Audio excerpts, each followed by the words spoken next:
Bu, ini tadi baru saja kita sampaikan kembali begitu ya informasi berkaitan dengan pertumbuhan ekonomi Indonesia pada kuartal kedua 2024 yang capaiannya lebih rendah jika dibandingkan dengan kuartal 1 2024 ataupun juga kuartal 2 2023 year on year begitu. Anda sendiri melihat apa yang menjadi highlight untuk rilis pertumbuhan ekonomi Indonesia pada kuartal kedua ini? Apa yang menjadi poin-poin penting begitu yang bisa disampaikan Bu Winnie?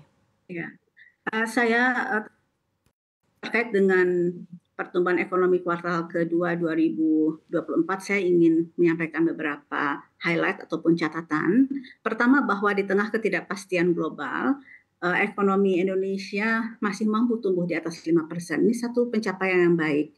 Walaupun kalau kita bandingkan dengan kuartal pertama memang sedikit lebih lambat, tetapi ini kan biasanya dipengaruhi oleh faktor seasonal atau yang kita sebut dengan musiman.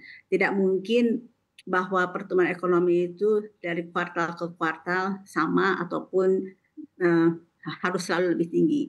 Tetapi yang penting di dalam pertumbuhan secara kumulatif selama semester 1 2024, ekonomi Indonesia mampu tumbuh 5,08%. Jadi kalau kita lihat kuartal pertama tumbuh 5,11%, kuartal kedua 5,05%, artinya secara kumulatif sepanjang semester 1 2024 ekonomi Indonesia tumbuh sebesar 5,08%. Ini satu bukti bahwa secara fundamental makroekonomi Indonesia memiliki struktur fundamental ekonomi makro yang sangat baik, cukup resilient di tengah ketidakpastian ekonomi global dan juga di tengah beberapa faktor ketidakpastian eksternal baik dari faktor geopolitik maupun geoekonomi. Kedua, kalau kita lihat secara lebih dalam dari pembentuk PDB dari sisi pengeluaran, saya juga ingin menggarisbawahi bahwa sebenarnya pertumbuhan ekonomi Indonesia ini memang sangat didorong oleh kuatnya dari permintaan domestik dan juga aktivitas domestik. Pertama adalah karena memang di kuartal kedua ini kebetulan ada dua hari raya Idul Adha dan Idul Fitri. Kemudian juga ada beberapa libur panjang di bulan Mei karena bertepatan dengan hari besar keagamaan seperti Waisak, dan juga ada libur panjang sekolah. Jadi ini tentunya hari libur yang kita alami sepanjang kuartal kedua ini ternyata juga mampu menopang dan tetap menjaga kuatnya sisi permintaan dari ekonomi Indonesia, terutama karena memang mobilitas masyarakat selama di kuartal kedua cukup tinggi seiring dengan hari besar keagamaan, hari libur anak sekolah, dan juga beberapa libur panjang. Kemudian investasi, kalau kita lihat dari sisi investasi, tidak hanya dari konsumsi. Investasi di kuartal kedua 2024 ini tumbuh lebih tinggi dibandingkan dengan investasi pada kuartal pertama 2024. Jadi tentunya kalau kita lihat dari sisi pengeluaran, memang ada domestic demand yang relatif lebih baik.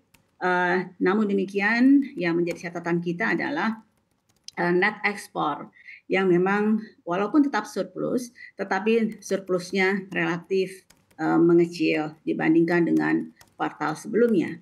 Nah, catatan berikutnya adalah dengan meningkatnya jumlah wisatawan mancanegara ke Indonesia yang sangat meningkat dengan relatif lebih tinggi dibandingkan dengan kuartal sebelumnya. Ini memang tercatat di dalam ekspor jasa Indonesia yang tumbuh double digit di kuartal kedua 2024 yang sampai menembus 14% di dalam ekspor jasa pada PDB sisi pengeluaran.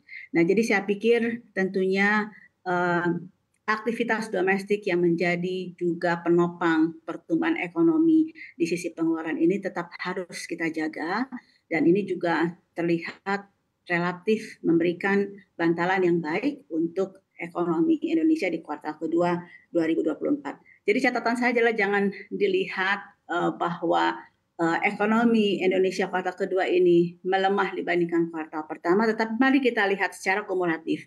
Semester 1 2024 Indonesia mampu mencatatkan pertumbuhan ekonomi pada kisaran 5,08%.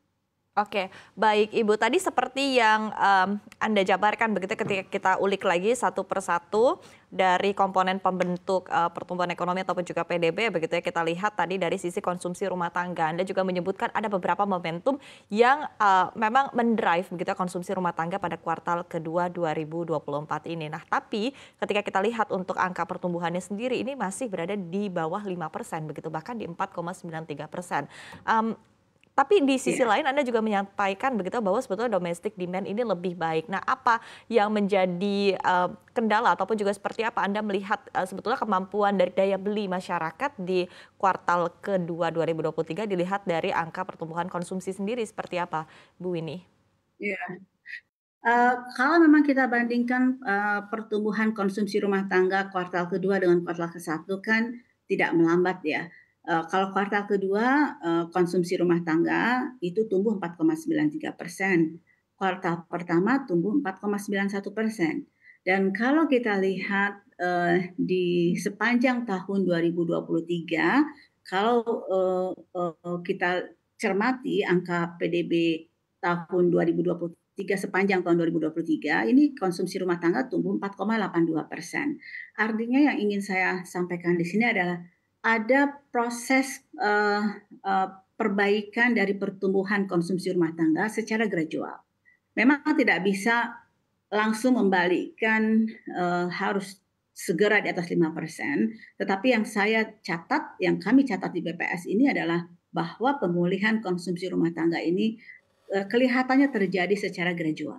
Nah ini yang nanti perlu terus didorong ke depan supaya tetap menjaga daya beli masyarakat.